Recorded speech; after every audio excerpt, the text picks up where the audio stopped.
So the client is free to discontinue therapy. That is not an issue. At any time. At any time. Are you also, by the same token, free to decide not to treat a client? And under what conditions would you opt to do that? Absolutely. And that happens with all professional therapists, psychoanalysts. If the area of expertise that the client requires is outside of my expertise, I will immediately refer them to someone who I believe can help them better. If the client is not motivated to change their situation and we're stuck on the same stone week after week, I can choose not to continue the process because I don't think it's helpful for them to experience failure every week.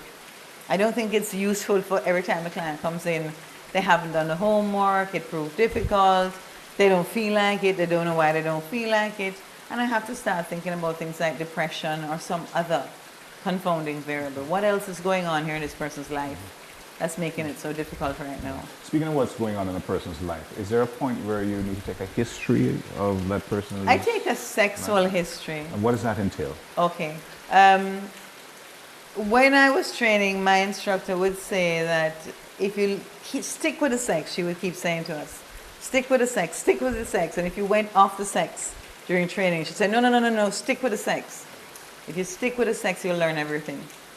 That's the training we use, which is Masters and Johnson.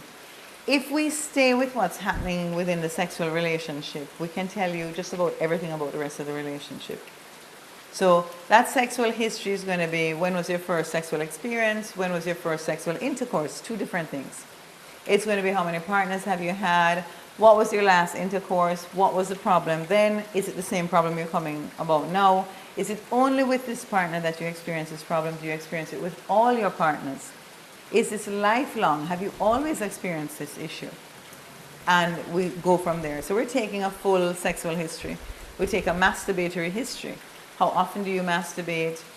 What are your views about masturbation, etc., etc.? Because that's going to tell me what I can do with this client. And invariably, they share things that are outside of the sex. For instance, if I'm asking about a masturbatory history, they might share their religious beliefs. So immediately I know that some things for this client are not permissible. If what I'm asking them to do is critical to improving their sexual functioning, I'm not going to continue to see them.